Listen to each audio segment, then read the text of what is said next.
Hey everyone, it's another beautiful day here at Infinite Podcast, and I'm your host with the scoop on happiness. Simon, they say joy is in a wagging dog's tail or in cookie dough ice cream, but sometimes smiles are just masks we carry, right? Let's dice up what makes joy authentic versus when it's just for show. Why do you reckon people fake being happy? Oh, Joe, I've seen more fake smiles than dollars in my bank account, and that's saying something. People slap on a happy face because it's easier than explaining why you're not okay. It's like when we say fine, but really mean the sink's leaking, my coffee tasted like dirt, and I stepped on a Lego. We're all just trying to be the ducks, smooth on the surface while paddling like mad underneath. Totally get it. We're experts at the I'm good reflex. But here's the rub. Faking fine doesn't fix the leaky sink. Real contentment isn't about a calm facade. It's fixing the plumbing and sweeping up the Legos. Genuine joy is solving issues, not just hiding them. Isn't it better to aim for that authenticity instead of playing pretend? Joe, let's flip that. Maybe faking it isn't about solving life's puzzles, it's survival gear. Hear me out. Psychology backs up the fake it till you make it drill. The act of grinning can trick your brain into feeling happier, so maybe slapping on that smile is akin to putting on your armor. Sure, genuine joy's the dream, but a little play acting might just be the stepping stone we need to start crossing over to the happy side. Armor, huh? Interesting. Tricks the brain, you say? Well, that's one way to tackle it. Putting on a brave face can sometimes be the nudge we need. Think of it as kickstarting a car. It won't fix the engine, but it might just get you rolling. But still, don't you think there's a danger in confusing the kickstart with the journey? Where do we draw the line between starting off and getting real about what joy means to us personally? Hey, fresh listeners, jumping into the convo about joy, the real McCoy versus the knockoffs. We've been juggling whether showing a happy face, even when you're not really feeling it, helps or hinders us. It's like sticking a smiley sticker on your car's check engine light. Might make you feel better for a sec, but doesn't fix the engine. The big question we're chewing over: how long can you rev up with pretend joy before you got to get under the hood for some real happiness tuning? All right, let's pop the hood and look deeper. Pretend joy can be a quick fix, but let's not forget it wears off like cheap cologne. If someone's always slapping on that happiness sticker without addressing what's going wrong, they might end up stranded when the engine finally blows. Isn't lasting joy about long-term maintenance? Building up resilience, working through problems, and finding genuine reasons to smile. Seems to me that'd be a more robust path to contentment than relying on those temporary patches. What do you think? Oh man, Joe, this takes me back to my college days. I had this beat-up car, nicknamed the Beast. Thing is, the Beast loved to fall apart. One day, the exhaust fell off right before a big date. Panicked? You bet. So what did I do? I grabbed duct tape and patched it up for a quick fix. Got to the date on time. The night was stellar. We laughed, but by the end of the evening, boom, that patch gave out. Smoke everywhere. Date fled. I learned something vital that night. Short-term solutions might save the moment, but they don't hold up in the long run. Just like joy, those little patches can buy you time, but without handling the heavy stuff beneath, sooner or later, you'll be standing in a cloud of smoke. Funny you mentioned cars, Simon. Reminds me of this time I bought a flashy sports car. Because, hey, everyone looks happy behind the wheel of those things, right? First month was bliss, thumbs up at lights, friends clambering for rides. But that high-speed joy?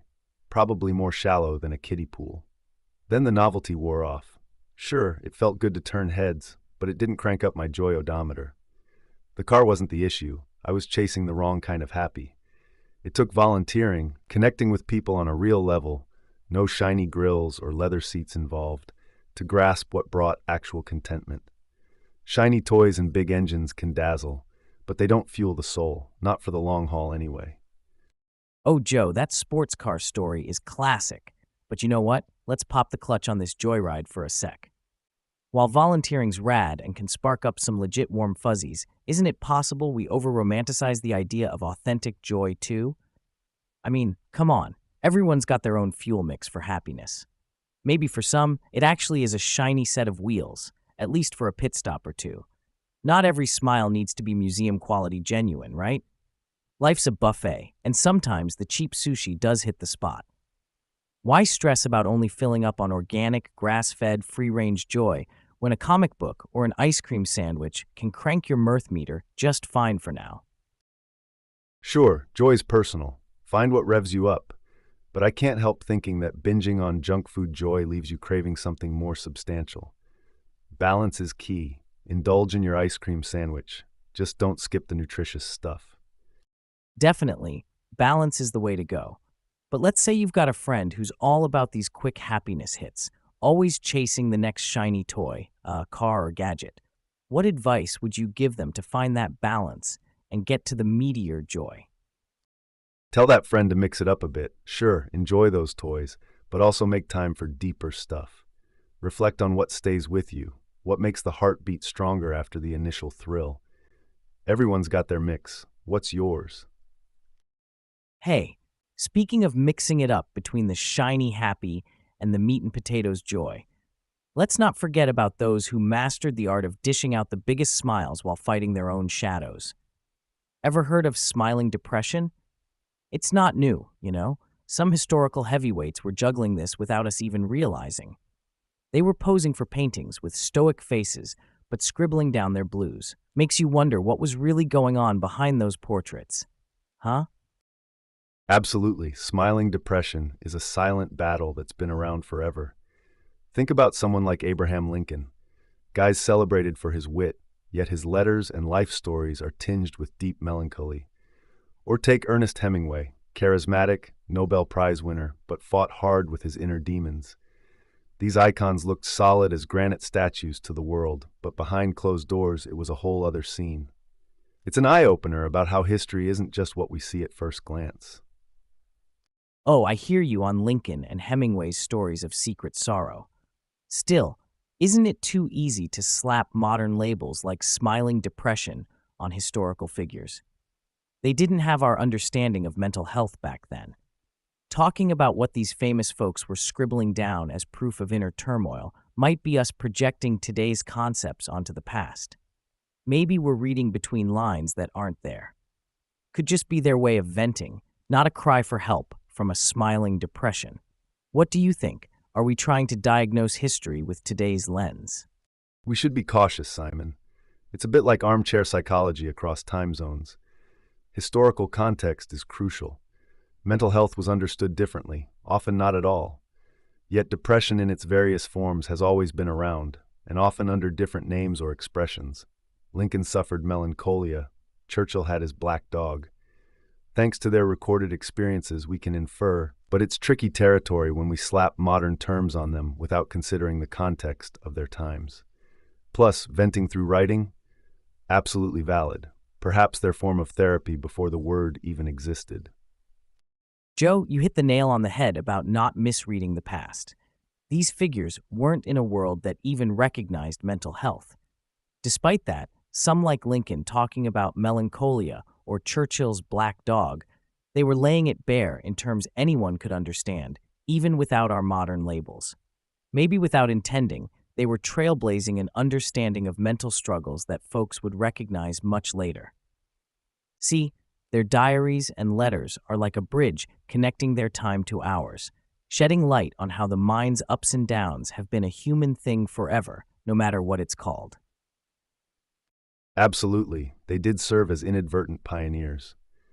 These historical letters and diaries give us valuable insight into how mental health issues aren't a modern phenomenon. They've been part of the human condition for centuries. It's a reminder that everyone, regardless of status or era, might grapple with their inner world. It helps destigmatize mental health issues in our time.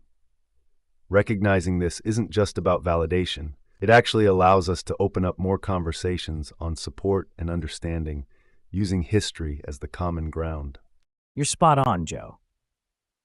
Now, considering that understanding mental health has come a long way since those times, how can this historically informed perspective improve today's support systems and our general awareness of mental health? All right, Simon, tapping into history for lessons is classic. Seeing these big names face the same battles as us, that's powerful. It humanizes them, right? We learn that mental health ain't just a 21st century buzzword, it's timeless. This can seriously boost empathy and maybe reduce some of the stigma. And hey, if Lincoln and Churchill could admit to struggling, then so can we. It's okay not to be okay. Channeling their honesty could really upgrade our game in mental health awareness. It's all about connecting dots from the past to improve the now. I'm with you, Joe. If these legends can be open about their struggles, why can't we? But let's flip the script for a second. We tend to glamorize historical figures, turning them into almost mythical heroes facing darkness with a stiff upper lip. Does making them poster children for mental health really help us today, or does it set impossible standards? Are we saying, hey, be like Lincoln, struggle in silence and lead a country? Might not be the most relatable takeaway for the average Joe. No pun intended. All right, maybe a little. Point taken, Simon. Heroicizing their stoicism might send the wrong message. Like you gotta have a monument to deal with issues solo, which is not cool. We need relatable models, not just these untouchable icons. Today's world is about breaking silence, seeking help, taking care of each other. If these figures teach us anything, it should be that even the greats weren't immune to mental health struggles. They needed support too. Let's turn the narrative. Instead of idolizing their solitude, let's focus on encouraging openness and accessibility to mental health resources for everyone. That's the lesson history ought to be teaching us. Okay, doubling down on that thought. The real take-home isn't about glorifying their solo fights against inner demons. It's recognizing they did that because they had to, not because it was the superstar move. Nowadays, we have tools and understanding they never dreamed of. Our lesson should be using what we've learned to ditch the stigma, not buff it with a history wax. It's more, hey, let's talk, than suffer in silence like a statue. We need to use these stories as proof that anyone could have mental health issues, to push for more open conversations and better support networks today. Right on, Simon. The additional takeaway here is awareness that anyone from any walk of life can struggle with mental health issues, regardless of their outward success or strength. By discussing these historical figures' battles openly, we shine a light on the complexity of mental health that goes beyond appearances. And today, that's critical because social media often has us comparing our bloopers to everyone else's highlights reel. Recognizing smiling depression in history can be a catalyst for more honesty in our day-to-day interactions. That's meaningful progress, being able to say, I need help, without fear, drawing strength from the shared experiences of those before us. It's about using history to foster a culture of genuine support and connection, showing it's all right to show vulnerability, to smile genuinely, not just for the portrait. So, we've pretty much agreed that plastering history with a smiling depression sticker might give us the wrong idea. But hold on, let's poke this beehive a bit more. How do you think our interpretation of history changes when we look at it through these personal psychological struggles? They say hindsight is 20/20, but maybe we're still missing the big picture. Like, imagine we didn't know about old Abe's melancholia. Would we see his choices differently? Would Churchill be less the British bulldog and more the contemplative poet? It makes you question if we truly understand our heroes, or if we're just seeing what we want to see, based on our own era's obsessions with inner lives.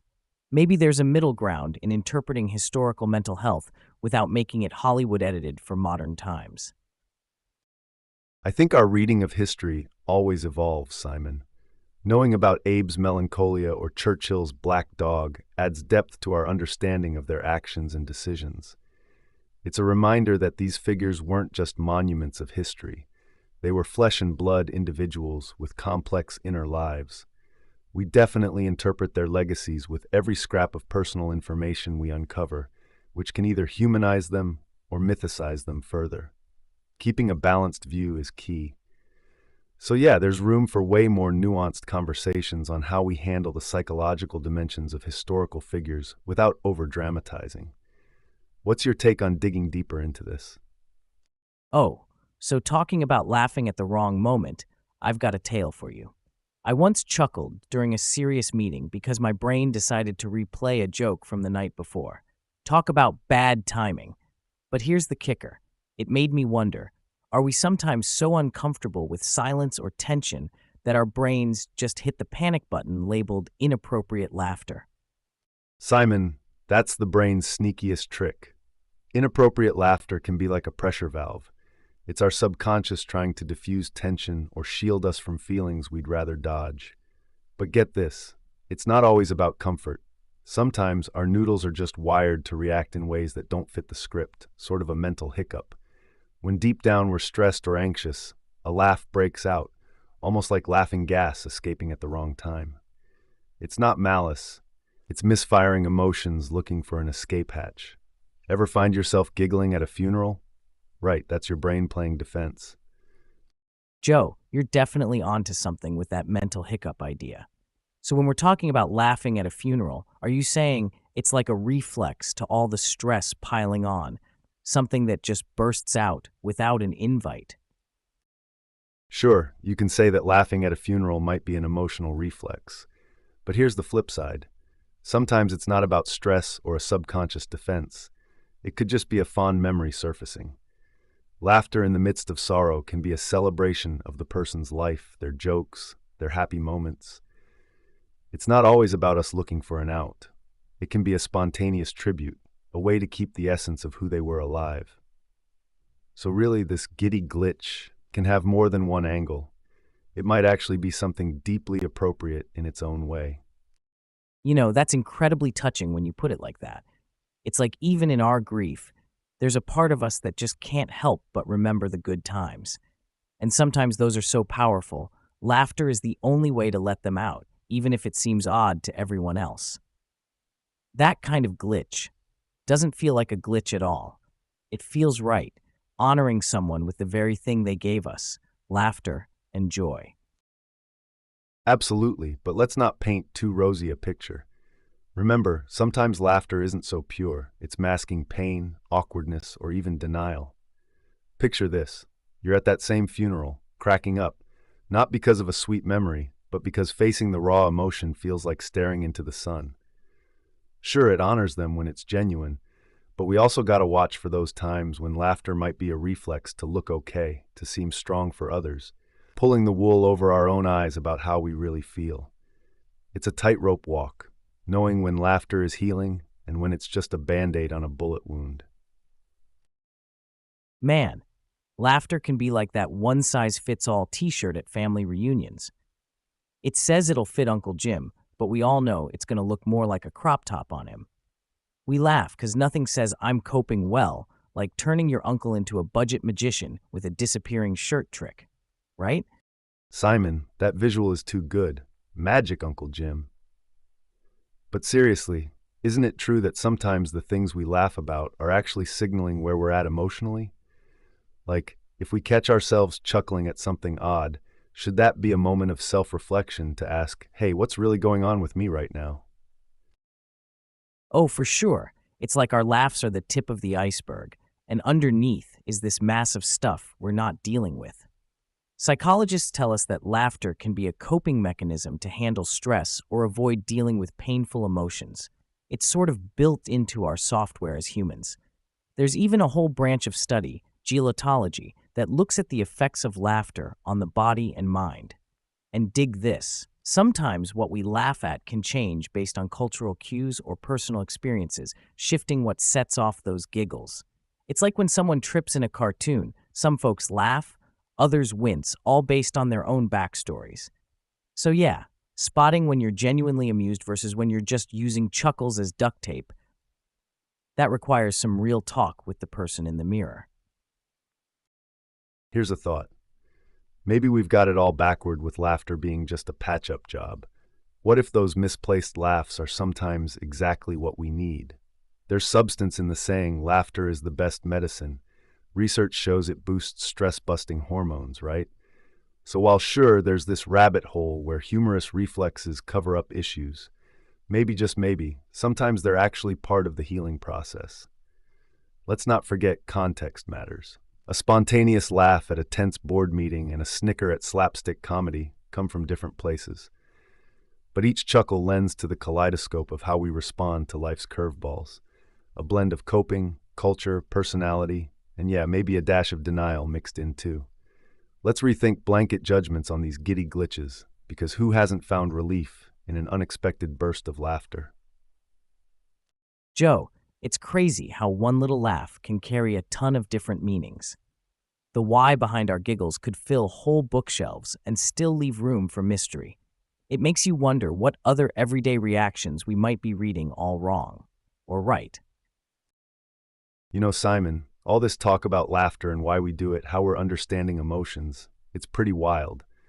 It actually makes me think about happiness in a broader sense. Like, can we truly be content within ourselves without needing outside validation? Or are we hardwired to seek that approval? What's going on upstairs in the noggin with those neurochemicals when we're blissful? Serotonin, dopamine kicks. And here's the biggie. Are we mixing up feeling good with genuine happiness? Joe, you just cracked open a can of philosophical worms. Are we talking about happiness from a squishy brain juice angle? Because if that's the case, who's to say my happy dance isn't just chemicals doing the tango? True happiness versus just feeling good is like comparing gourmet pizza with frozen microwavable ones. Sure, both can hit the spot, but one's all about the moment and the other's got layers, flavors you savor long after that last bite. Ah, molecules doing the mambo in our brains. That's one way to think about it. Honestly, Simon, discussing happiness in neurochemical terms is a bit like reading a recipe for a cake but never getting to eat it. You know it's supposed to taste great, but you're not really experiencing it until it's there, on your tongue, flavors exploding, and hey, hopefully not just from the baking soda gone rogue. But Joe, what if happiness isn't all sunshine and dopamine showers? Consider the icing on your cake analogy. Sure, we get a buzz from those happy chemicals, but at some point, doesn't it feel like we're stuck on a loop, chasing the next sugar high? We gobble up likes, compliments, all that jazz, but that's just foam peanuts filling up the box, not the real deal.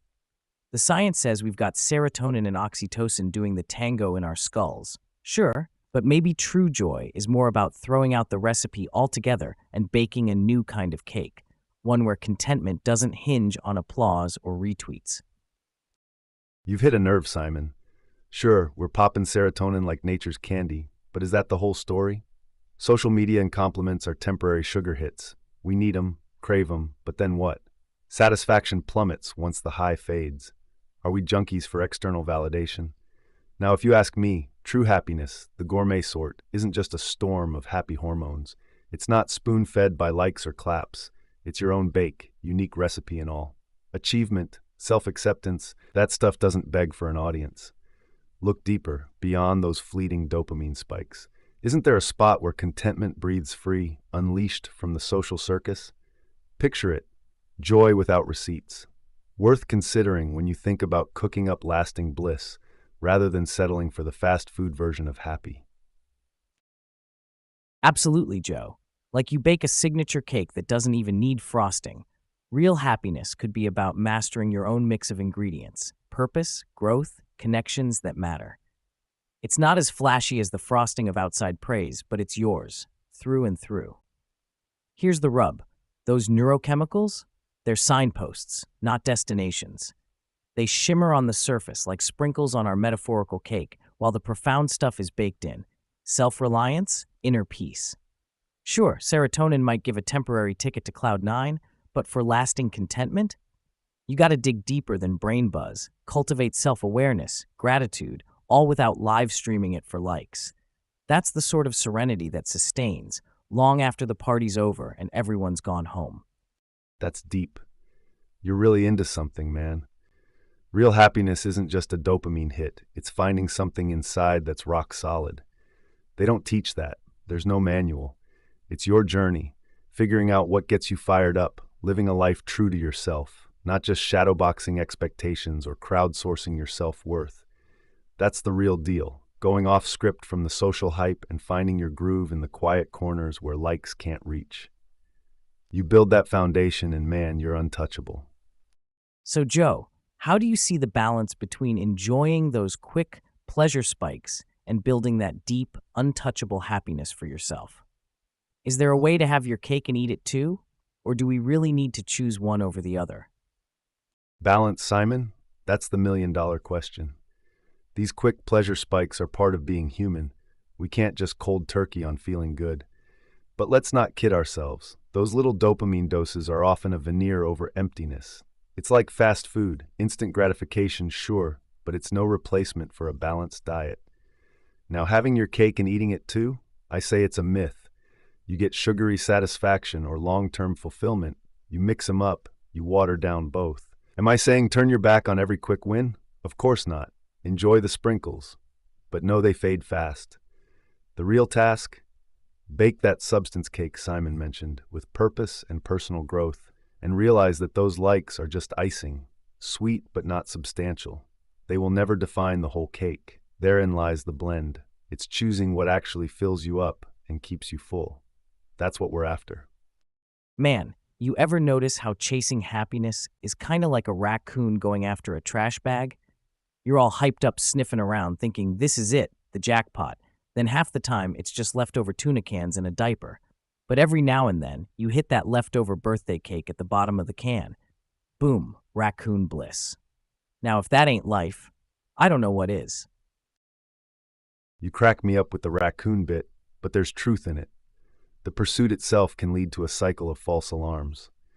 It's that biological bait and switch. Neurochemicals nudge us toward what looks like happiness, but leaves us sniffing through scraps. Think about it. You chase external highs thinking they're the cake, when really you're stuck with whatever life tosses out, a feast or famine kind of deal. But deeper down, beyond the scavenging, if we focus on building genuine self-contentment, shaping habits that foster internal satisfaction, then we stumble upon that real birthday cake, EMA. We need serotonin, oxytocin, dopamine, sure. There's signposts telling us when something feels right. But more than that, it's vital to build an environment, a mindset that nurtures those levels naturally, not from fleeting hits, but from sustained actions and thoughts aligned with our core values. So, true fulfillment isn't luck or chance. It's a structure we build. And if we're going to extend that raccoon metaphor, it's about learning which trash bins to dodge and which ones hold the actual feast. So picking the right trash bin, isn't that the art of dodging life's stale sandwiches and zeroing in on gourmet experiences? That's the tricky part. And what if our own brains are the raccoons rummaging through memories, trying to recreate those fleeting hits of joy instead of crafting new ones? You're onto something, Simon. It's funny how our own mind plays tricks on us, always shuffling for that hit of nostalgia when we should be setting the stage for new joys.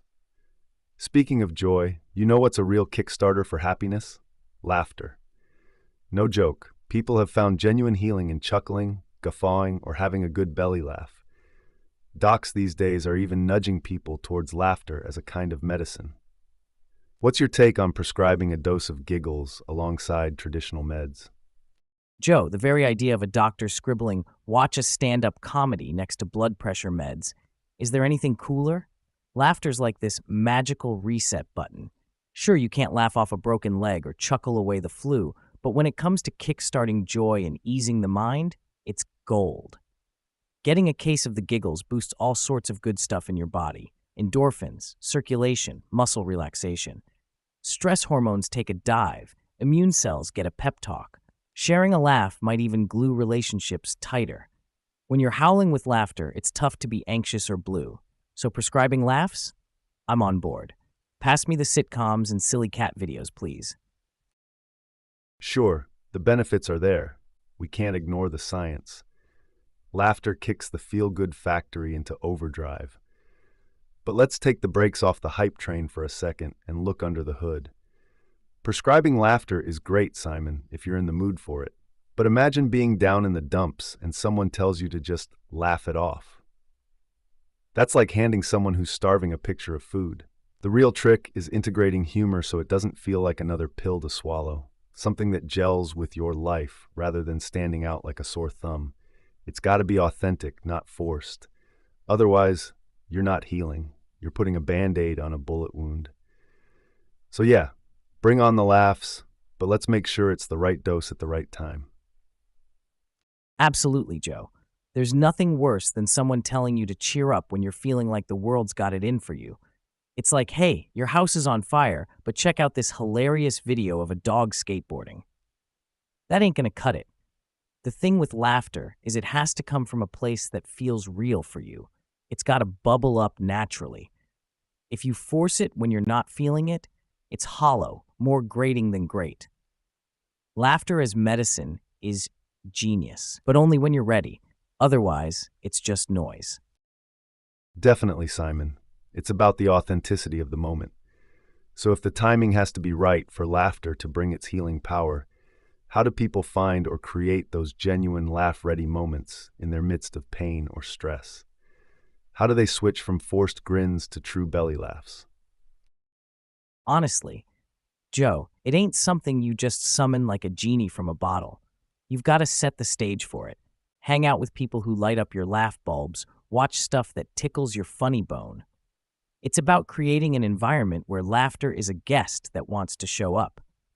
Therapists might steer folks toward improv classes or laughter yoga, which, yes, is as weird and wonderful as it sounds. Patients don't dive into giggles on command. They ease into situations where laughter's likely to bubble up naturally. So when life slings those curveballs, their reflex isn't to duck, it's to crack a smile, maybe even let out a chortle, because they've wired their brain for humor, so healing laughs aren't guests, they're residents. Right you are, Simon. Laughter as medicine isn't just a metaphor. Science backs this up with hard facts. Let's unwrap this a bit, yeah? Laughter triggers endorphin release, basically our brain's feel-good warriors, which can relieve some pain and reduce stress. Studies have also shown that a good chuckle can increase blood flow by improving the function of blood vessels, and it's like an internal workout. Can you believe the heart likes a giggling session as much as a treadmill? And about those laughter yoga classes? Developed in India back in the mid-90s, they blend traditional yogic breathing with forced laughter exercises to trigger spontaneous laughter. Sounds bonkers, but results in genuine chuckles. Therapists incorporating humor into their sessions aim to create a comfortable atmosphere where patients relax, opening up more and maybe even reframing their challenges. Honestly, if every doc's office had a hint of stand-up comedy, we'd probably have people lining up for checkups. But Joe, let's not forget the skeptics out there who squint at laughter therapy and ask for the hard evidence. And to be fair, they have a point. The placebo effect is strong. People could feel better just because they believe in the power of laughter, not necessarily from the act itself. Plus, while we've got science that says laughing is good for you, it's tough to measure how much laughter or what kind really makes a lasting dent in wellness. Not everything that feels good is good medicine, and chuckles aren't one size fits all. Laughter won't reset a broken arm. It might tickle your stress away temporarily, but underlying issues might need more than just a hearty laugh. It's important to respect that some people just aren't wired for cracking up when they're hurting or anxious. For them, other therapies might hold the key. So prescribing laughter? It's another tool in the kit, not the whole toolbox. Well, Simon, isn't that the twist?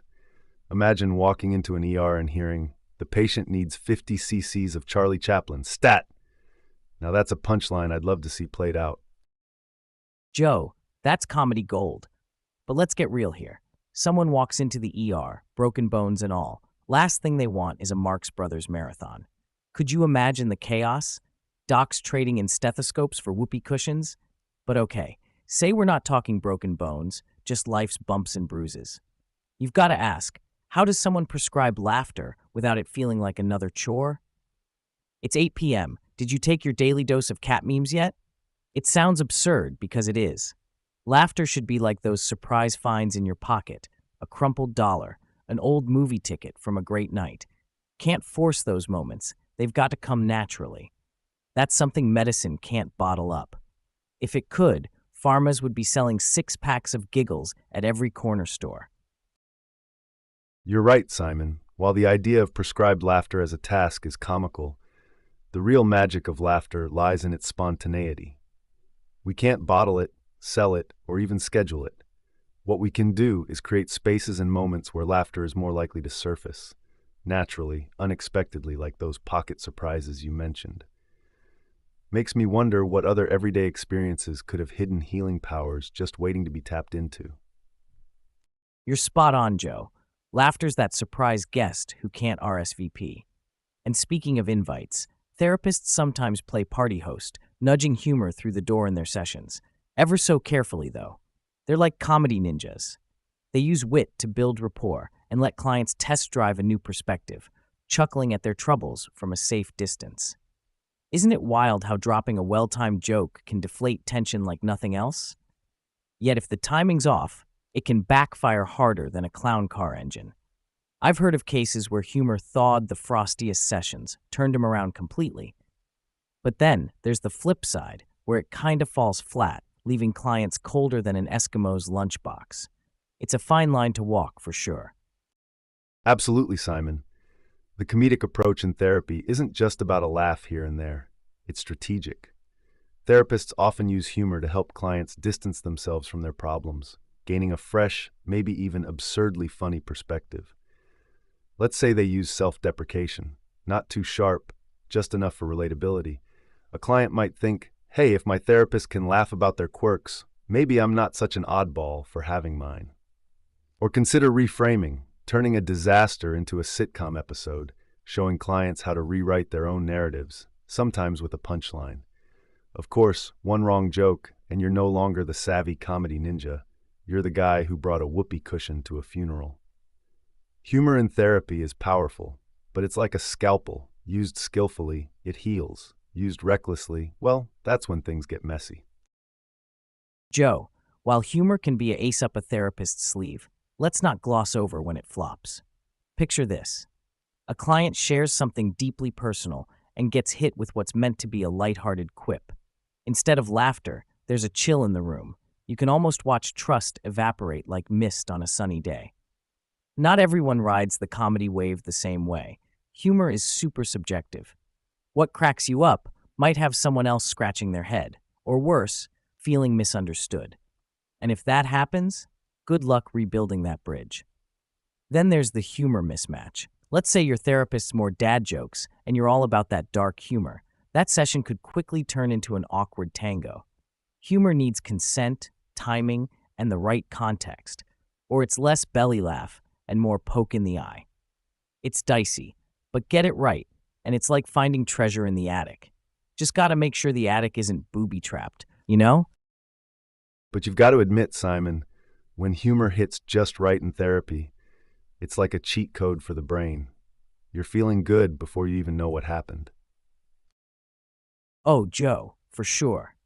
When a therapist lands a killer joke, it's like they've found the hidden switch to the feel-good fireworks in someone's brain. Done right, it can break down walls quicker than a wrecking ball in a china shop. It lets the light in on topics that are usually a no-fly zone for chuckles. Humor has this sneaky way of slicing through the noise, making heavy things float for just a bit. The journey from overwhelmed to over it shrinks when you're snickering at life's quirks instead of scowling. Laughter is shorthand for "this too shall pass." But even with humor, there's no one-size-fits-all. Everyone's got different laugh buttons, and part of a therapist's skill set is finding and pressing them, gently. Like a comedian reads the room, a good therapist reads the soul. That's where the healing happens, in the space between a giggle and a grin. Sure, a good laugh can be therapeutic, but let's pump the brakes for a second. If we start treating belly laughs like they're therapy unicorns, we're bound to get bucked off. Some issues are too raw, and using humor there can be like juggling with grenades, risky business. And clients aren't always in on the joke. What's funny in one light can look pretty insensitive in another. It takes a seasoned therapist to know when levity's going to float like a butterfly or sting like a bee. The comedy tightrope is real, the drop's steep, and not everyone's laughing when you fall. Joe, you just drilled down to a core concern. When blending humor with healing, how do therapists gauge that razor-thin line between a harmless chuckle and an insensitive jab? How do they keep their balance on that comedy tightrope without tumbling off? When therapists are treading that line, they're often guided by their understanding of the therapeutic relationship. and a solid grasp of their client's history, personality, and situational context. It requires attuned emotional intelligence to read subtle cues and body language, enabling them to sense whether humor could serve as a bridge or a barrier in that moment. Moreover, therapists may use humor in line with certain psychological approaches, like cognitive behavioral therapy, CBT, where reframing thoughts is key. Here, humor can help challenge irrational beliefs by highlighting their absurdity. In strength-based therapies, humor might be used to empower, spotlighting patients' resilience. Some studies suggest that when used appropriately, humor can encourage self-observation and promote change without confrontation. Shared laughter also has been shown to strengthen the therapist-client alliance, seen as vital for successful outcomes. Ultimately, the use of humor in therapy is an advanced skill that hinges on personalization. It's not about stock jokes, but reading the room and adapting in real time. Like any intervention, humor must be tailored thoughtfully, and if in doubt, therapists are generally advised to err on the side of caution. Totally, Joe. Therapists who ace the comedy bit don't just wing it. They're like humor sommeliers, pairing the right type of laugh with the client's state of mind. They've got to keep their finger on the pulse. Is the client open? Are they comfortable? Is this a chuckle checkpoint or a no-joke junction? It's also about weaving in that humor without making it feel forced. Nothing's worse than canned laughter in therapy, a real cringe fest. And while highlighting irrational thoughts through humor can be spot on, timing is key. Drop a punchline too soon, and you risk minimizing the client's experience. Lastly, therapists walk a fine line between being professional and human. Letting down their guard to share a genuine laugh can work wonders for connection, but leaning too hard into comedy hour distracts from the therapeutic goal. It's a dance, and the best therapists know when to lead with a joke or follow with support. You nailed it, Simon. And thinking about therapy being this delicate dance, it makes you wonder, if laughter's the music, who gets to choose the playlist? Joe, when it comes to the therapy dance floor, the DJ is a duo. It's a collaboration, showing just how in sync or not a therapist and client are. Choose well, and it's smooth sailing. Misstep, and someone's toes are getting stepped on. Absolutely, Simon. Given the importance of that client-therapist dynamic you mentioned, how do you think they find that rhythm where both get to influence the playlist, so to speak? How does a therapist ensure they're in harmony with the client's needs and boundaries? Joe, it's all about that back and forth, the give and take. A therapist has to be a great listener, tuning into their client's beats, knowing when to turn up those feel-good tracks or dial them down. It's crucial they create an environment where clients feel their feelings matter, that they're the VIPs at this dance party. Trust is key. Once you've got that trust, choosing the playlist becomes a joint venture, with laughter as a possible bonus track. So what happens when the music changes unexpectedly? Speaking of laughter being a bonus track, it's fascinating how outside of the therapy room, stand-up comedians often play a similar role. They dish out life advice with their punchlines, and for some audience members, an evening at a comedy show is like an informal group therapy session.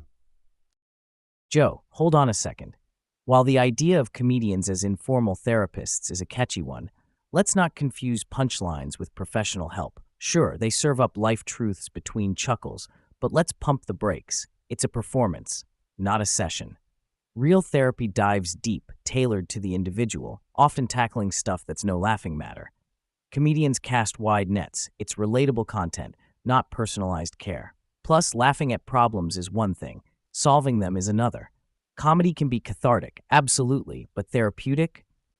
That's pushing it. They're good for a release, maybe some insight or reflection, but replacing the expertise of a licensed professional. Apples and oranges, my friend. While I get your point, Simon, let's not downplay the therapeutic value of comedy. There's this phenomenon called parasocial interaction, where people feel a sense of friendship or emotional attachment to media personalities like comedians. When someone like Trevor Noah or Hannah Gadsby takes the stage, their storytelling can resonate, making audience members feel understood in ways they might with a therapist. Research shows laughter reduces stress hormones and increases endorphins, It's a chemical cocktail for momentary relief that mimics aspects of therapy.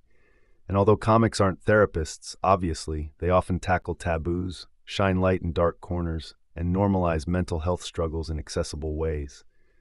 No substitute for professional help, sure, but as an aid, it's got clout. You're right, Joe. Comics like Noah and Gadsby do a heck of a job spotlighting issues we keep in the shadows. They invite us to laugh at our shared absurdities, kind of giving a community vibe that's missing from most folks' lives. When they address mental health with wit, it cuts through stigma like a hot knife through butter, making it less cloak and dagger and more hello, we've all been there. True, it's not therapy, but for some, it's a lifeline to feeling less alone. It makes heavy topics light enough to float over a crowd, landing softly with those who need it most.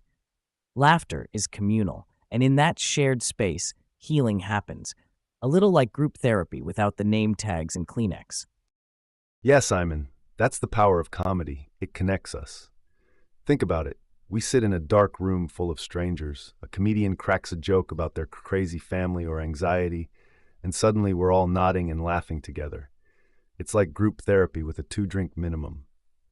Comics turn a mirror on society. They get real about life's struggles. That shared laughter, it's like saying, hey, your weird is my weird. We walk out feeling just a bit more human, a little stronger for having laughed at our collective madness. It's not official therapy, but damn if it doesn't sometimes hit the same buttons. Whoa, group therapy with a 2-drink minimum? That's one way to loosen up the old sharing gears. Comedians might just be wizards in disguise then, casting spells of common humanity left and right. They've got this magic wand made out of punchlines that turns my crazy into our crazy. Just imagine someone like Kevin Hart riffing about his fears. It's not just funny, it's like a Me Too Man moment for everyone listening. And you're right, there is something therapeutic about discovering your brand of weird is part of a bigger, weirder tapestry. It ties us all together in this hilarious shared experience where for a night, we're not so alone with our quirks and quibbles. Heck, maybe laughing together at our messes is the first step to cleaning them up, or at least making peace with them. Hang on a minute, Simon. Equating comedians to wizards is one thing, but let's not forget the smoke and mirrors here. Sure, we chuckle at the our crazy bit, but remember, it's a curated act, carefully crafted and often repeated night after night. The real wizardry isn't in turning personal foibles into universal truths. That's basic misdirection. The trick's making you think it's all spur of the moment, when actually it's as practiced as any therapist's script. And behind those laughs could be a comedian wrestling their own demons. There's an undercurrent to each joke that's no laughing matter. So, while they bring us communal catharsis, let's not overlook the craftsmanship. There's skill in using humor as a conduit for connectedness without eviscerating its depth. And if we're talking first steps to cleaning up our messes with comedians, maybe it's more like sweeping problems under the rug with a grin, hoping we'll deal with the lumps later. But hey, Joe, let's entertain the thought. What if one night, mid-set, a comedian just flipped the script, started dishing out life advice like an unlicensed love child of Dr. Phil and Dave Chappelle? Now that'd be a show with more twists than a pretzel factory. You've got a wild imagination, Simon. So what kind of advice do you think they'd start tossing out from the stage? Imagine a comic saying, if life gives you lemons, don't make lemonade. Throw them back and demand chocolate, turning setbacks into comebacks, one gag at a time. But hey, what do you think comedians would prescribe for those everyday blues? Actually, Simon, that gets me thinking about how humor could be a band-aid for life's bruises. It's intriguing to see how comedians essentially serve up philosophical punchlines, like modern-day Stoics with mics, preaching resilience and the art of laughing in the face of chaos. What do you think about humor as this sort of existential toolkit for navigating the absurd with a capital A? Well, Joe, humor offers this stealthy way of confronting the big scary stuff, like our search for meaning or the inevitability of setbacks. It's a bit like comedy kung fu, right? Using the momentum of life's absurdities to flip despair on its head and spin it into something lighter. We laugh in recognition of our shared plight, and that laughter, it becomes a sort of rebellion against the dread of existence. We're poking fun at the void, saying, "Nice try," to the existential heebie-jeebies. It's not just about dodging reality, it's processing it with a smirk on our face. Sure, we can have our chuckles in the dark and thumb our noses at existential dread, but let's not mistake a punchline for a lifeline. Humor may help us skate on the surface of deep waters, but it doesn't always teach us how to swim when we fall in. We're towing the line here, aren't we? It's one thing to joke about life's questions, quite another to answer them with genuine contentment. Laughter bridges gaps, no doubt. Still, at some point, you've got to cross that bridge yourself. No amount of one-liners will pave the way to personal peace. You've got to dive deeper than humor allows. Otherwise, you're just treading water, avoiding the big dive. Geez, Joe, speaking of existential stuff, doesn't it feel like sometimes a good laugh is just what the philosopher ordered? It's like our psyche's natural defense against the cosmic joke of existence. But truly, does cracking up offer us a real fix, or is it more of a temporary patch on a leaky life raft? Sure feels like we're all using humor to float through an ocean of uncertainty. Absolutely. Laughter is like humanity's universal coping mechanism. But tell me, Simon, do you really think it's enough to keep us afloat in this unpredictable sea we call life? Or are we just kicking back with a chuckle as our ship takes on water? No way, Joe. A laugh is more like strapping on water wings. It might help you float, but it won't stop the ship from sinking. We find relief in the giggles, yeah, but when the laughter fades and we're still in deep waters, that's when the real work begins. You've got to learn to swim through life's messes, not just bob up and down with every wave. Humor is the breather between laps. It ain't the whole race. Hey, new listeners, you're diving into a juicy chat about the heavyweight champ of coping techniques, humor. We've been wrestling with whether a good laugh is just a nifty pair of water wings helping us float through life's chaos, or if it can genuinely move us toward contentment. It's like asking if those laughs are just temporary patches on our leaky rafts, or if they strengthen our strokes in the deep sea of existence. Fine line between a chuckle and a coping tool, right? Join the convo with me and Simon as we surf these philosophical waves. Listen, laughter's great and all for a quick pick-me-up, but if we're talking long-term, life jacket-type support here, doubtful. Let's face it, humor can be like those temporary fixes you slap on everything, hoping it sticks, like duct tape. It patches up reality with a shiny joke, sure, but eventually, you've got to rip it off and face the real fixer-upper projects of life. Laughter's a fantastic life raft, but come on, when the storm hits and you're questioning your very existence, joking about being in too deep isn't going to teach you how to swim with purpose toward that existential island of contentment. Floating along is one thing, but paddling with intention? Now, that's a whole different ocean. Sure, duct tape humor can work wonders as a quick fix for the soul, but you said it, Simon, long term, that's where things get soggy. Rely purely on jokes and you don't just risk drifting aimlessly, you could be ignoring the holes in your life raft that humor can't seal. Real talk, real growth demands more than laughs. It wants reflection, resilience, and action. In the grand scheme of our search for meaning, humor is like that upbeat soundtrack to an intense workout. It keeps you going, highlights the struggle, but it doesn't do the heavy lifting for you. You got to press that existential weight yourself. No shortcuts. Totally with you there, my man. Life's gym requires more than just a funny playlist. It needs real sweat and effort. So we've got to ask ourselves, are we just dancing around the bench press with our humor, or are we also pumping the iron of introspection? It's food for thought, or maybe snacks for the brain. Let's keep this mind munch going. What say you, listeners? Oxytocin, serotonin, the good stuff. It's not just imaginary gym gains, but legit science behind how humor can heal. And this ties in perfectly with what some call the smiling nurse effect. It fascinates me how a nurse cracking a well-timed joke could actually speed up a patient's recovery. It's like medicine without a prescription, shows you the power of levity on mental and physical health. Ever hear about that nurse who had her patients in stitches? Figuratively speaking, of course. Not only do they get better care, but their spirits get a major lift too. The trick, though, is knowing when to dish out the funny and when to serve straight-up professionalism. Thoughts on this, Simon? Whoa, hold up. Nurses throwing out jokes as part of the treatment plan? That's a new one for me. I've got to admit, there's something about that which makes a ton of sense. Laughter being the best medicine isn't just a saying then, it's legit like a health hack.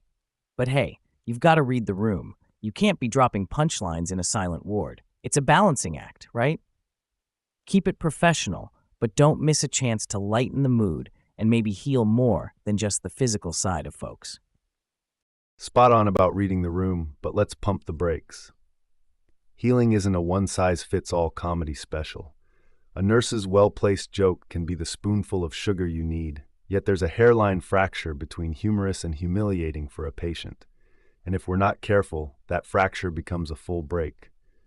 Professionalism with personality? Essential.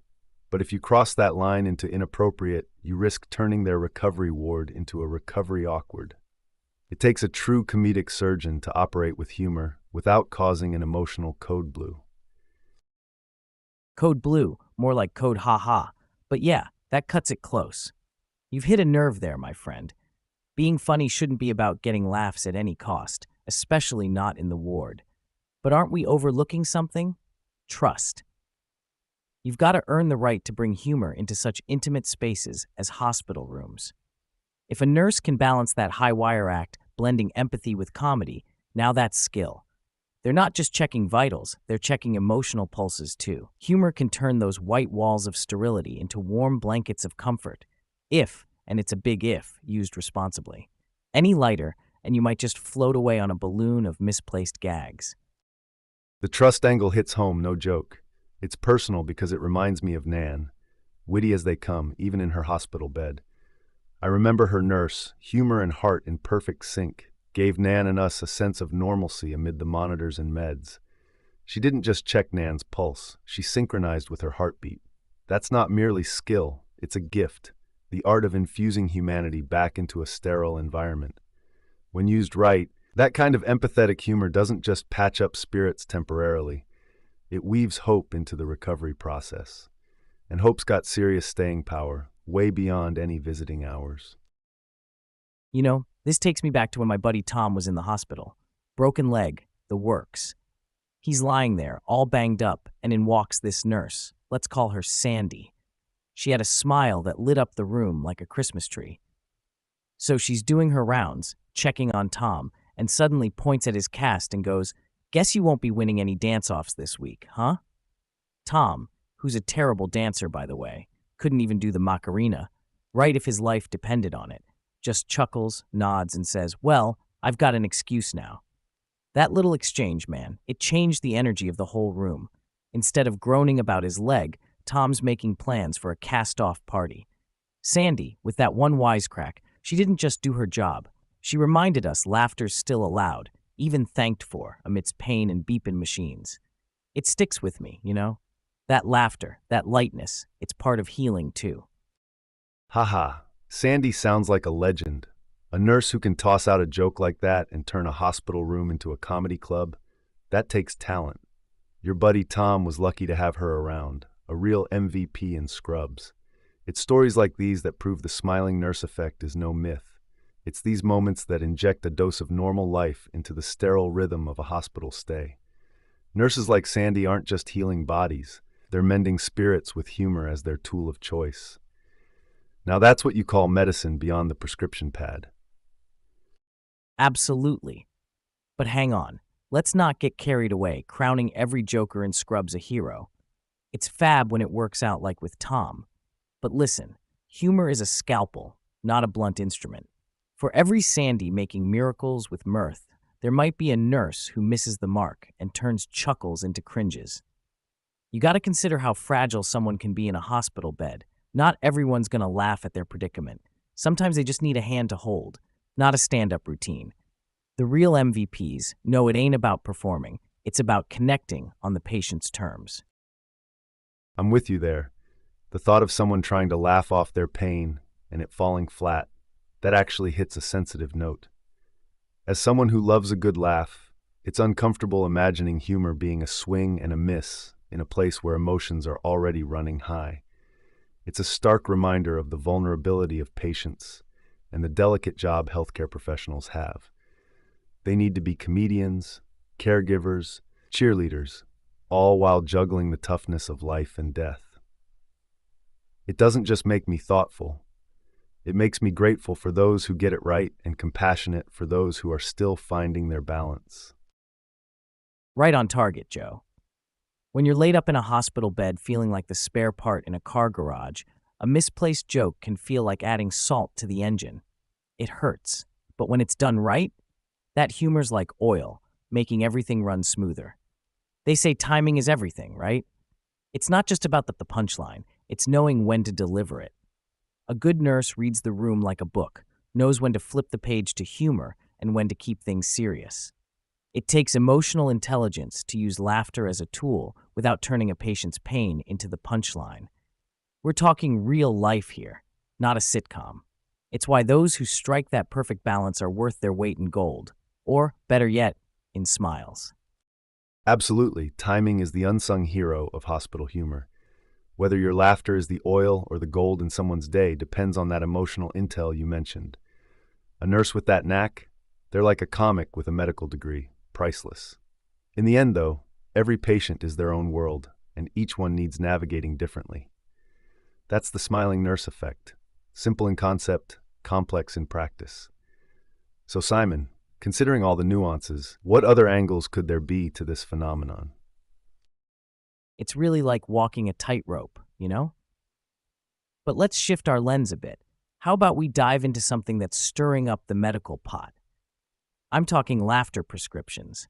Not just leaving humor to chance, but actually integrating comedy into healthcare plans. Imagine docs scribbling down jokes instead of just meds. Some nurses are taking this idea and running with it, weaving bits of humor into their daily rounds as if it's part of treatment. It flips the script on that traditional nurse-patient relationship, turning a routine checkup into a shared comedic moment. Can you visualize your blood pressure cuff coming with a side of sarcasm? Or maybe a tickle test along with the stethoscope?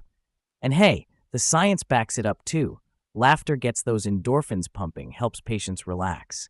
It can even be like a support system for the immune system. Now that is one fascinating angle if you ask me. Prescribing laughter. Now that's bold. But hold up. Imagine walking into a checkup and your doctor starts with a knock-knock joke instead of asking where it hurts. It's one thing to hope Nurse Nancy has a sense of humor. It's another to expect her to double as a late-night show host. Doctors and nurses aren't comedians for a reason. They're trained to save lives, not punchlines. Don't get me wrong, if clowning around could shrink tumors or lower cholesterol, I'd be all for it. But there's a fine line between occasionally lightening the mood and adding must be funny to the Hippocratic oath. Integrating comedy feels like we're putting band-aids on bullet wounds if we make it a medical mandate. Can it complement the healing process? Sure. But let's leave the stand-up specials for the professionals and keep our healthcare folks focused on what they do best, saving lives, even if it's with a straight face. But you got to admit, Joe, it would shake things up if your annual physical turned into a mini comedy special. Imagine getting your reflexes tested and the doc quips, well, at least your funny bone's healthy. Next thing you know, we're not just surviving, we're laughing in the face of adversity. Now that's a waiting room I wouldn't mind chilling in. Sure, it's creative, turning a clinic into a chuckle factory, but the rubber meets the road in execution, not just concept. Look, I see the appeal of humor-infused checkups. Who wouldn't want to crack a smile while getting their heart rate checked? But healthcare's no open mic night. The reality is, shoehorning comedy into every patient interaction could backfire. You need to know your audience. Some folks might respond well to humor, others not so much. And that laughter prescription? It's tricky. What happens when the joke bombs? That's no placebo effect. It's real awkwardness right there. Plus, where do you draw the line? A dose of dad jokes with your diabetes check isn't everyone's cup of tea. The science of laughter as medicine is solid. It can reduce stress hormones, enhance immune function, and boost tolerance to pain.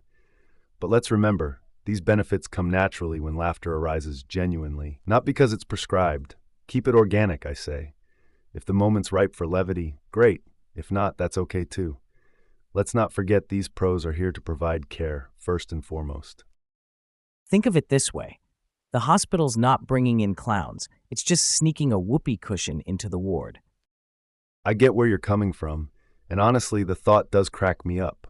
The mental image alone, someone sitting on a whoopee cushion in the midst of all that seriousness, it's human, it's relatable, and it definitely brought a smile to my face just now.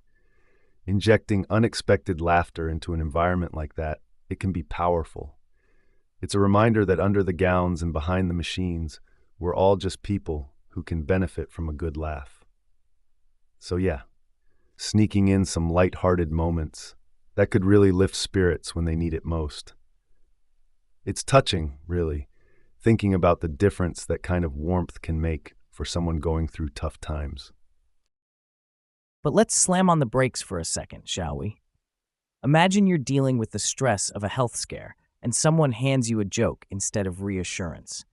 The last thing I'd want is my ER doc testing his new comedy routine while I'm hooked to an IV.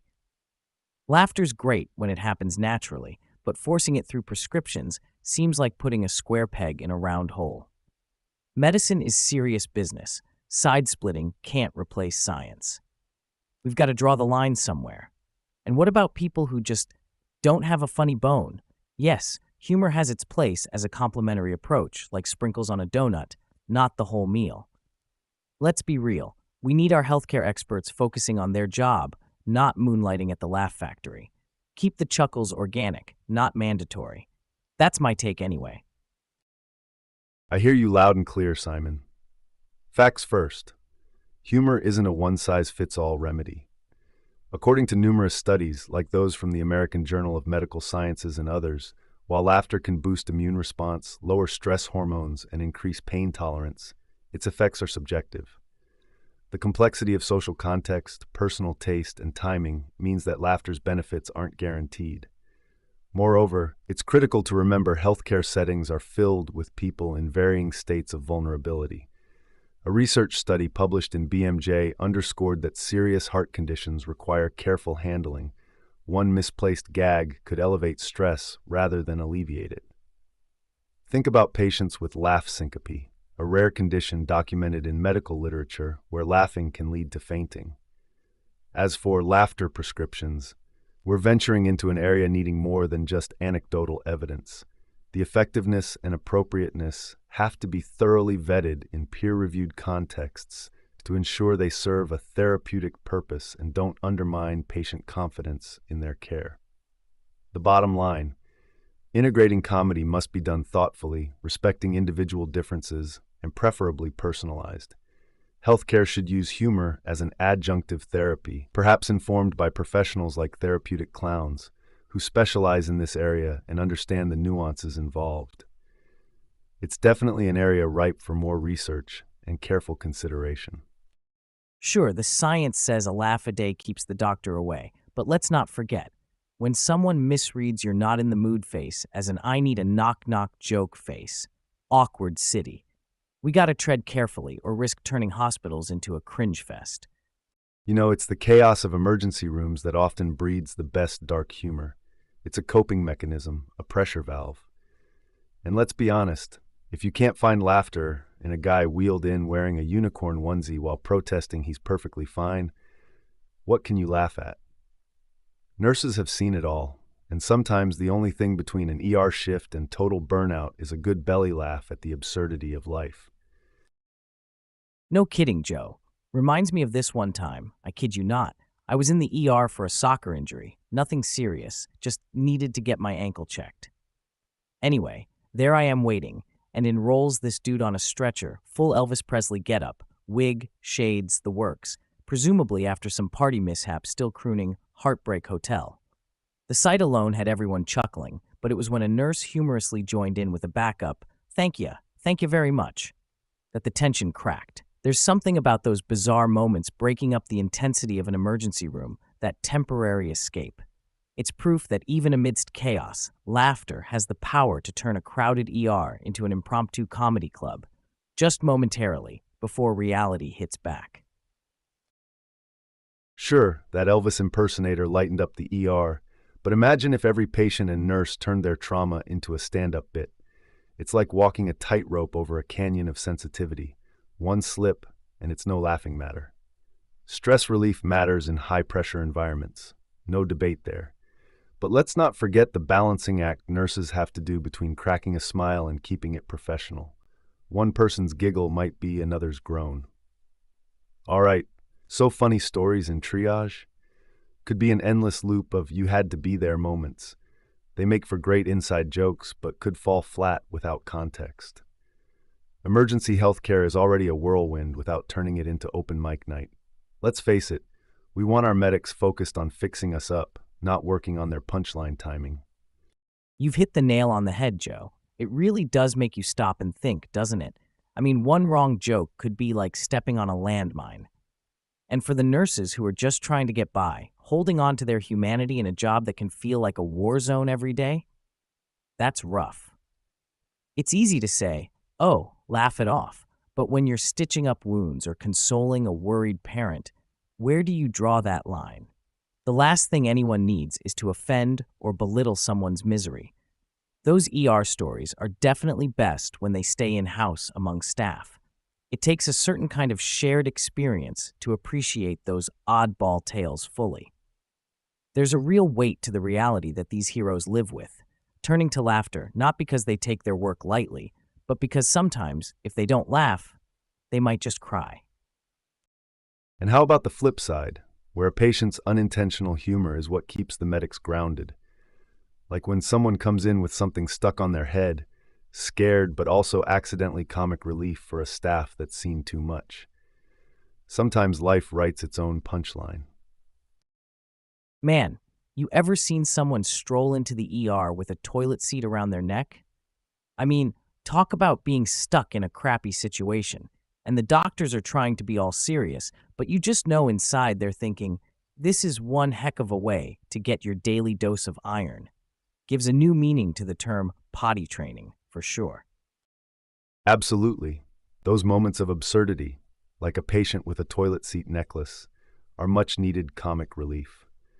Research from the BMJ and other medical journals illustrates that humor can improve staff resilience and patient outcomes, reducing burnout in high-stress healthcare environments. And it's not just about lifting spirits. Laughter has physiological benefits, reducing stress hormone levels and boosting immunity, even in clinical settings. Naturally occurring humor enhances teamwork and communication among staff, which is crucial for effective emergency care. It's all about striking the right balance between professionalism and human connection through shared laughs, marked by timing and tact. Whoa, legit? Laughter can be the actual medicine we're all forgetting to take? That's wild. I mean, it's one thing sharing a chuckle over a coffee spill, but imagine cracking up just as you deftly untangle someone from their tangled earbuds while they're still in their ears. But seriously, that's some superhero-level stuff, zapping stress away with superpowered smiles and immune-boosting guffaws. Breaking into an impromptu giggle fest might be exactly what the doctor ordered. It turns every code blue into a code ha-ha. Sure, laughter in the ER might not be a panacea, but if giggles can turn code blues lighter, that's something. It helps to remember amidst the life and death stakes, those unconventional heroes and scrubs are still human. Humor is their secret weapon against the dark times, keeps the heart light and the hope alive, even when they're neck-deep in earbud knots. What do you think happens when laughter meets the limits of medicine? Well, Joe, speaking of those life and death stakes and the limits of medicine, it's one thing to find a chuckle during the day when the sun's shining and everyone's buzzing. But you know what really fascinates me? It's how those night shift heroes, those nocturnal nurse ninjas, manage to wring out humor while most of us are snoozing away. The night shift. That's when the truly bizarre comes out to play, right? There must be some wild stories that unfold in those witching hours. I bet when things go sideways at 3 a.m., it's a whole different kind of funny. Definitely, Simon. The night shift flips the script. Fewer resources, heightened anxiety among patients, and isolation can concoct some unique scenarios. There's a special bond that forms in those small hours among nurses, like a secret society with their own brand of humor. I've heard stories about nurses using glow sticks during power outages for light and laughs, or staging impromptu races with rolling office chairs to stay awake. That camaraderie, it's gold. They even celebrate made-up holidays just to keep spirits up. It turns a tough gig into an oddball family affair, one where pranks become legend and everyone gets a nickname. Those 3 a.m. giggles might be fueled by delirium, but they're also necessary relief valves. This stuff, it's the glue that holds teams together when most folks would buckle under the pressure. So, Joe, about those impromptu races with rolling chairs, did they ever turn those into full-blown tournaments? Like, are we talking brackets and a nurse Olympics here? I'm picturing ID badges as medals. Wouldn't surprise me. We could be seeing the inaugural Ivy pole vault or a dramatic round of surgical scrub sprints. First prize, a lifetime supply of coffee, or maybe just first dibs at the freshly stocked break room snacks. Forget gold medals. The real victory is bragging rights over who can navigate those corridors fastest without spilling a drop from the coffee cup relay. Man, you're right. And imagine this. Your prize for winning the ER2AM Bedpan Bowling Bonanza?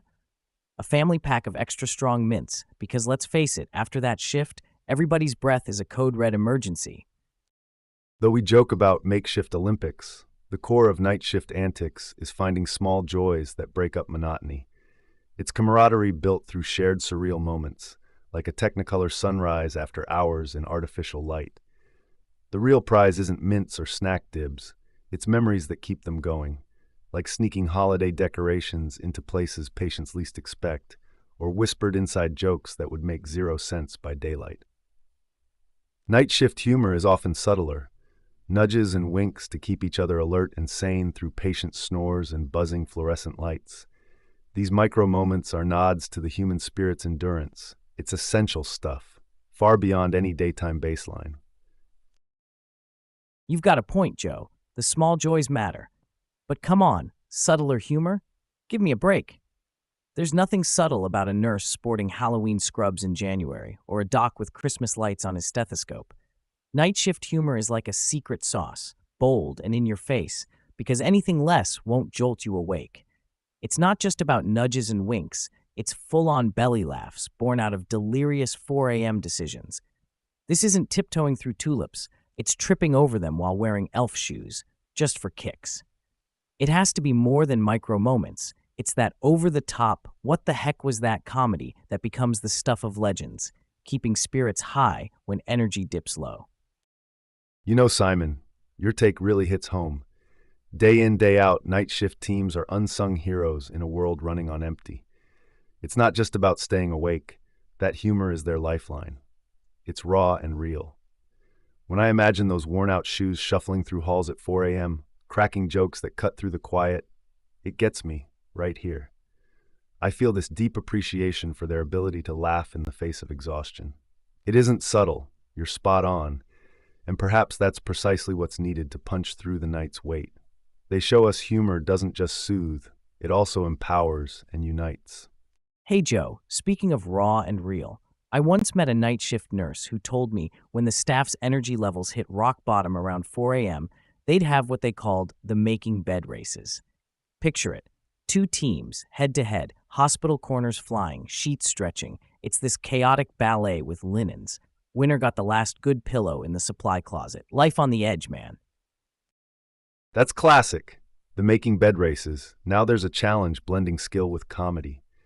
Competitive bed making in the dead of night transforms routine into an event. It goes from checklist chore to adrenaline-fueled showdown.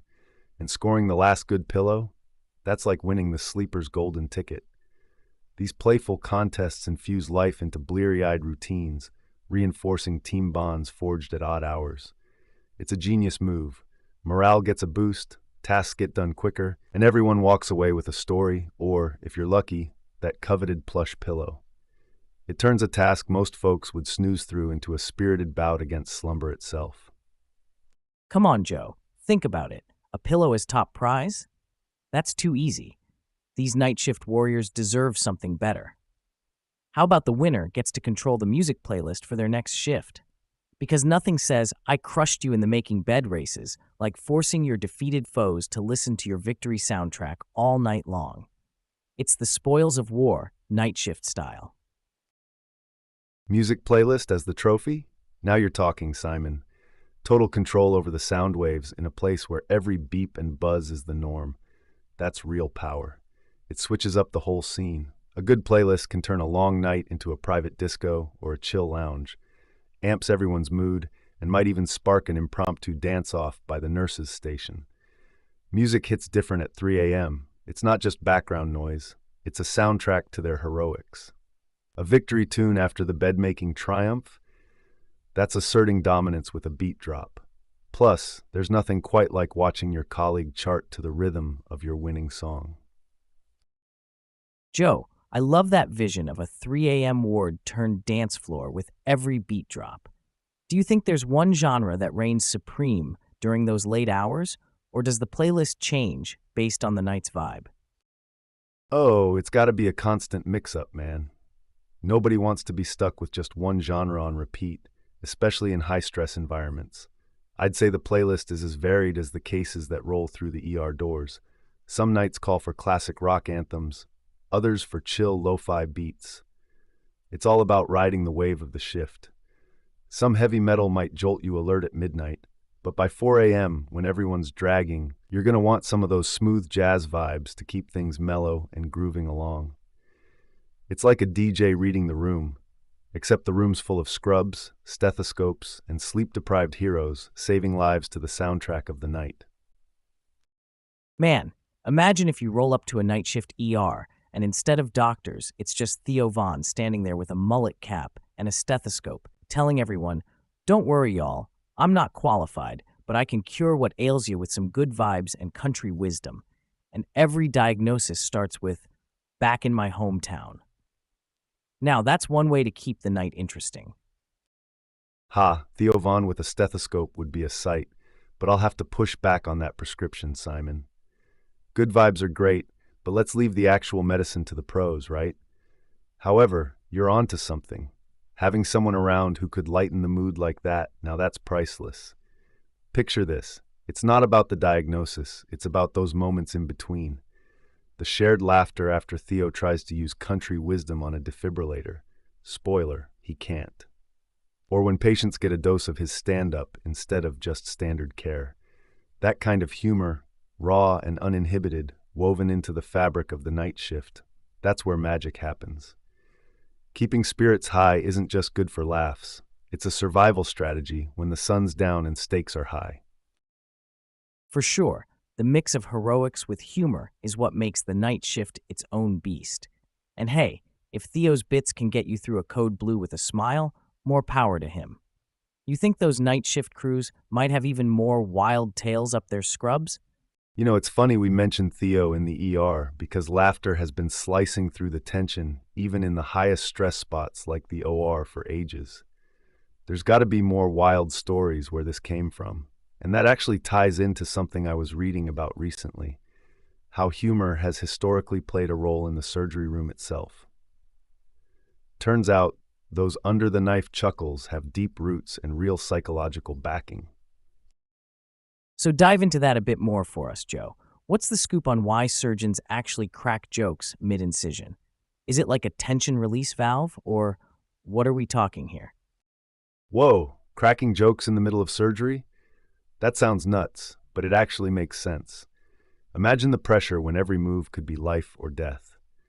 A surgeon dropping a one-liner isn't about being careless. It's more like a pressure valve release. It keeps things light amid high tension. It's psychological. Humor can cut through stress, keep the team alert, and even improve focus. It's no joke, pun intended. Comedy has its place even in the most serious environments. Laughing in the face of fear, it's brave and kind of brilliant. And think about this, stories from these folks, surgeons with timing as sharp as their scalpels, I bet they've got anecdotes that would keep us in stitches. Figuratively speaking, of course. Wait a minute, Joe. Staying focused while chucking out punchlines? That's some high wire act. I mean, most of us can barely walk and text without face planting. But surgeons swapping jokes over open heart surgery? That's like defusing a bomb while cracking dad jokes. I get the whole release valve thing. No one wants a surgeon with shaky hands from stress. But there's gotta be a line, right? It makes me think, how do they even find that balance between humor and focus when it literally is a matter of life and death? And who was the first surgeon to think, you know what this intense surgery needs? A killer knock-knock joke. Finding that balance is an art form, Simon. We're not talking open mic night, it's strategic humor, just enough to ease tension without derailing concentration. Imagine working on a ticking time bomb of stress and needing something to steady the hand. That's where chuckles come in handy. And about that first comedy-loving surgeon, I'd argue they understood something fundamental about human nature. Even in grave situations, or especially then, we need a reminder of our humanity. That quick wit amidst the clinical cold can remind the whole team they're more than just their scrubs and masks. It keeps them grounded. And when stakes are high, that moment of levity could mean everything to keeping heads clear and hands steady. It's not so much crossing a line as towing it with expertise. Hold up, though, Joe. Using humor in surgery isn't all high fives and ha-has. You've got patients under that knife. They ain't part of the joke.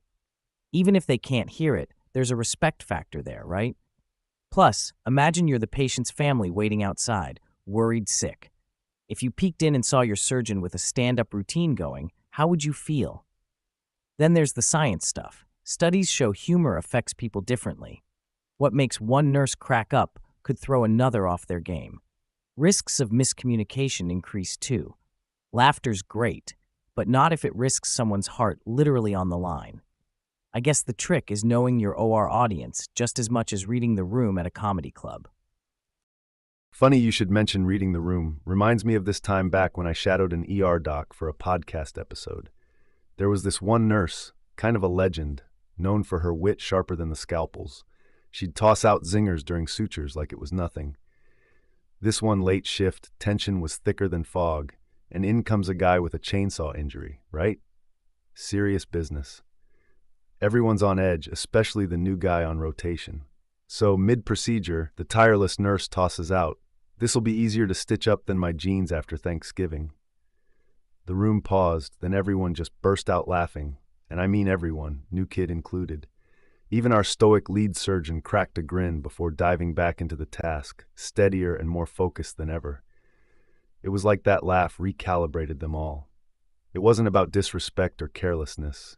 Rather, it was that perfectly timed moment of humanity, an acknowledgement that they were all there together, fighting the good fight, and it worked. Chainsaw Guy walked out of there a little lighter himself, owing in part to those skilled hands guided by clear minds, minds kept sharp with a slice of humor in just the right dose. And you gotta wonder, did Chainsaw Guy ever hear the story? Picture him telling friends about his cutting-edge surgery where the staff was more stitched together than he was. That's a story for the books, Simon. Imagine Chainsaw Guy recounting his epic tale, not just the ordeal of the injury, but how the quirky humor behind the scenes stitched together more than just his wounds. It might bring him a smile now, but in that critical moment, those laughs were as vital as any medicine, keeping that OR light and ready to work miracles. I can see it now. Everyone he tells is getting a true slice of life from the ER, proof that even under intense pressure, or perhaps especially there, laughter really can be the best medicine. It ties right back to what we've been hashing out, the real power of humor interlaced with heroics. It's not just about cracking wise, it's about using all tools in your kit, including comedy, to make sure you deliver not just healthcare, but human care. Don't get me wrong, I love a good laugh in the OR stories, but playing devil's advocate here, does every hero need a punchline? Sometimes, I don't know, feels like chuckles could be a crutch. Like, how did these pros handle life and death before humor became the unofficial 11th instrument on the tray? Maybe it's just me talking crazy, but I wonder if those early surgery days were maybe even more focused, more solemn. Maybe that seriousness had its own way to steady the hand, you know? Now here we are chatting about who can deliver the best one-liner while holding a liver. It's an evolution, sure, but is it always for the best? Or are we confusing coping with distracting? And how do patients really feel being the unwitting audience to an unplanned improv set while they're out cold? I hear you on that, Simon. Is it possible we're letting the pendulum swing too far towards humor in high-stress situations like surgeries? At what point does a coping mechanism start to overshadow genuine emotion and poise in the face of critical work? Is it truly beneficial across the board, or might there be instances where silence is golden, where maybe those earlier pros had it right with a more solemn approach? And I'm curious, what are your thoughts on how patients would feel knowing their surgery doubled as a comedy club stage? Absolutely, a valid point to noodle over. You think the patients, if they knew their insides were getting laughs as well as stitches, might sign up for those gigs or ask for a more serious crowd around the table. That'd make for one unique consent form, wouldn't it? Checking this box approves light banter during your procedure. It's really all about personal preference. Some might like the idea of their surgery being full of chuckles, lightening the atmosphere. Others would opt for that old-school solemnity. Understandable, too. Makes you wonder, could patient personality type soon influence not just medical decisions, but the aura in the OR, too? What's clear is that humor's place amidst tension isn't a one-size-fits-all deal. It's as individual as the patients themselves. And this really does open up a can of worms, doesn't it? All this talk about comedy in the OR is like stepping stones to a bigger question we're inching towards. Does that humor actually help with healing? Because they say laughter is the best medicine, but are we talking a spoonful of sugar kind of deal? Or what? Now, I've stumbled upon some research that gets into just that. What happens post-op when the laughs were rolling during the surgery? Ethical conundrums aside for a sec, can a smiley scalpel make for a speedier recovery? Or are we just laughing off the real issue? The laughter is the best medicine adage isn't quite bulletproof, Simon. Sure, studies have shown positive vibes might boost immune responses and reduce stress hormones, but let's pump the brakes a bit. Healing post-op is a complex beast. It's not all chuckles and quick fixes. What we can't ignore is that individuals respond differently to humor. Some find it intrusive or anxiety-inducing, especially in a vulnerable state like during recovery. Pain management, infection risk, surgical precision, none of those are laughing matters or healed by humor. So while a positive outlook can certainly be part of a holistic approach to healing, suggesting a good joke is akin to an actual medical intervention oversimplifies patient care. Humor has its place, no question, but let's give props to where they're really due. The rigorously studied, scientifically backed medical treatments that truly deserve credit for healing. Sure, I'll play ball, but on the other side of the fence. Let's not discount laughter too quick. There's meaty evidence out there suggesting humor does more than just tickle funny bones. It boosts endorphins, those feel-good chemicals that can act like natural painkillers. And about reducing stress hormones like cortisol, laughter's got a track record there. While nobody's pitching humor as a stand-in for the scalpel, it would be remiss to ignore its role entirely. Sure, cracking jokes isn't stitching wounds, but from a recovery angle, especially with stress compounding everything, if a patient's chuckling instead of cringing, that's real-world impact. Less stress can translate to lower blood pressure, fewer complications, maybe even a shorter hospital stay. So while laughs alone aren't going to set broken bones, they might grease the wheels on the healing wagon. It's not all black and white. Sometimes gray's okay, especially when we're talking health outcomes. Let's flip it. Imagine a world where humor gets prescribed like meds. Doctor's orders, 3 belly laughs before meals. Now that'd add a whole new layer to healthcare, wouldn't it? All right, picture this. You're laid up in the hospital, and the doc strolls in with a clipboard. No prescription pad, just a DVD of The Hangover. He's like, take 2 views and call me in the morning. Your nurse rolls in with a whoopee cushion instead of a wheelchair, and the surgeon warms up with knock-knock jokes, not hand sanitizer. Man, healthcare's wild, where the only side effect is possibly peeing your pants. Simon, that's hilariously absurd, and I love the imagery. But let's ground this comedy flight. If humor became as routine as a blood pressure check, would it lose its magic? It's like tickling, effective at first, then you just go numb.